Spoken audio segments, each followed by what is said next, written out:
I was scrolling through the WoW subreddit the other day, and there was this huge list of what to do to get caught up in the latest retail patch. You gotta hit max level, learn your 17 button rotation, do the new campaign for the artifact cloak, do the world bosses, the world quests, run the delves, get the upgradable belt, run mythic zeros, upgrade gear with currency, run the mythic plus, do the raids. But then it hit me. Look at this list. It is a mountain of systems, currencies, chores. It's kind of like a second job. And it also made me feel incredibly lucky that we're playing Mists of Pandaria Classic. Our path is simpler, it's clearer, and I would argue that it's probably a whole lot more fun too. So if you're a MoP player that's feeling maybe a little bit lost on what to do at max level, forget the checklist.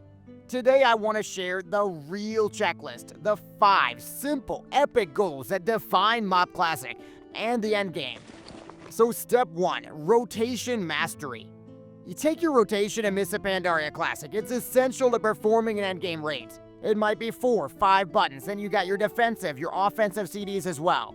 But behind that simplicity is a lot of depth as well, because every single time I research my rotation in MoP, every time I practice on the target dummies, I talk to other people to try to get better, I'm getting noticeable improvements. In retail now, I have this option. I can go with the 1 button rotation and be 85% as good as everybody else, or I could sit down and learn my 17 button rotation and all my CDs, offensive, defensive as well. The 1 button rotation, it has changed retail forever. And when you go back to MoP, being able to actually improve upon your rotation and get better every single day, I think it's a huge plus. So step 2, getting raid ready, not just geared. In modern WoW, retail gearing is really all about chasing the highest item level number possible. Especially with that 1 button rotation, it's really as simple as you get new pieces of gear, you do more damage, and you're really just better set up for the endgame. In MoP Classic though, it really is about mastering your character. Knowledge in MoP is a huge advantage too. Getting raid ready in MoP, doing the best you can do, is about a whole lot more than just your gear score. See, in MoP, knowledge and planning, they give you a really big advantage. You're deciding on exactly which talents you want for every single situation. In retail, you're basically loading a list from Wowhead, and it's like, okay, this is better for Mythic Plus, I'm gonna run this. But I don't really feel the differences in the builds or understand why I'm even changing them at all. Not to mention that picking the right gear, the right gems, the right reforges, it is something that can really give you a big advantage over other players. The prep is really just as powerful as the gear itself. So step 3, conquering the raids, real progression. The retail raid checklist is literally tracked with an add-on called Chore Tracker. Getting your delves done, getting your mythics done, doing your world quests, the world bosses, looking for raid, maybe doing a normal raid. And as for the raids themselves, they don't have that clear sense of progression. Nobody is going back to the previous raid tier because all that gear is completely irrelevant. But MoP Classic progression, it is a clear and much more epic saga, at least in my opinion. We don't go around checking things off a chore tracker, we're conquering things in an epic story-driven order. Gearing in MoP is clear, it's straightforward. You do Celestial Dungeons until you're strong enough to begin your journey. Then you're doing Mogishan Vaults. It's the ultimate warm-up, the entry point into the story. Heart of Fear, Terrace of Endless Spring. That's where you start earning your iconic tier sets, really feeling that massive spike in power. And then we get Throne of Thunder. That is the fan-favorite masterpiece, what everybody's working towards. There's no raid in retail right now that's ever going to compare to Throne of Thunder. Each raid in MoP is a unique chapter in our adventure, and it has a unique atmosphere, challenges, but also you can feel like going back to these raids is not a giant waste of time. The raiding in MoP is just a true journey. It's not a list of chores that you gotta complete each week with an add-on. So step 4, the legendary questline, a goal that actually matters. The retail to-do list, it features an artifact cloak, suspiciously similar to the legendary cloak from Mists of Pandaria, and an upgradable belt as well, very similar too.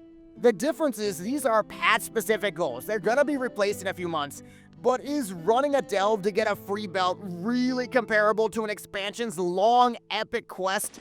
The journey for Rathian's legendary cloak, it just doesn't compare. MoP's version of the legendary quest, the OG, it's not something you can just finish in an afternoon.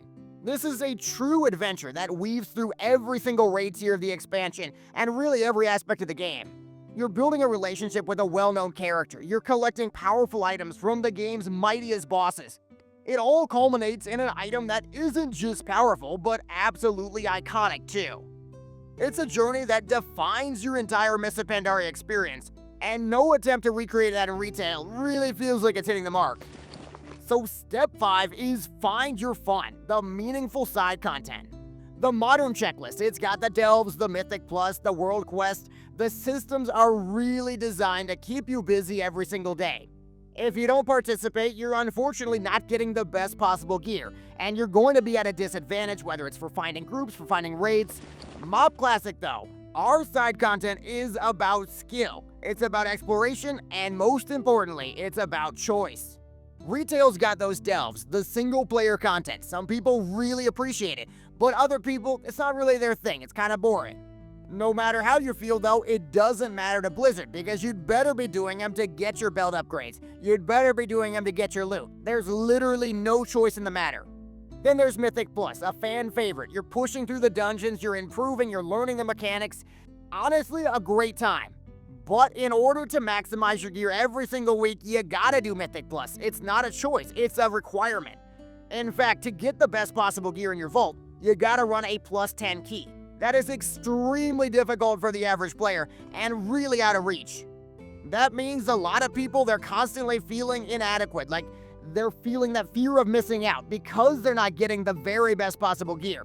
That's an intentional design choice in retail that I'm very grateful is not present in MoP at all. See, MoP has all sorts of side content too, the challenge modes. They're essentially exactly the same as Mythic Plus, but they don't have any of that fear of missing out stress at all. You could push your limits, you earn some of the best armor sets and mounts in the entire game. But the game is not punishing you. It's not saying, hey, your character is going to be worse than everybody else's if you don't do these challenge modes. Or you could optionally hunt down rare spawns across Pandaria. You're getting game-breakingly powerful items, really helpful, but none of them are actually required. Nobody's kicking you out of their group. These are adventures you choose to go on yourself. You set your goals, you set your ideas of what you want to accomplish, and you can go do them if you want. They're rewarding and they're respected parts of the endgame, but they're not required. So when I look back at that Reddit post, I'm not seeing a bad game. I'm seeing a completely different game. A game of complex systems, currencies, checklists. But then I think about how Mists of Pandaria Classic, the checklist is way different. It's simpler. It's about tangible goals, goals that you decide to make. Conquering legendary raids, earning your iconic cloak, building a community along the way of the people that share the same goals as you. So if you're feeling overwhelmed or wondering what to do next, remember our checklist instead. It's not about catching up, it's about the adventure. That is ultimately why I play Classic, and probably why you play as well. So what is on your MoP Classic checklist right now? Let me know in the comments, and thank you so much for watching. I'll see you in Pandaria.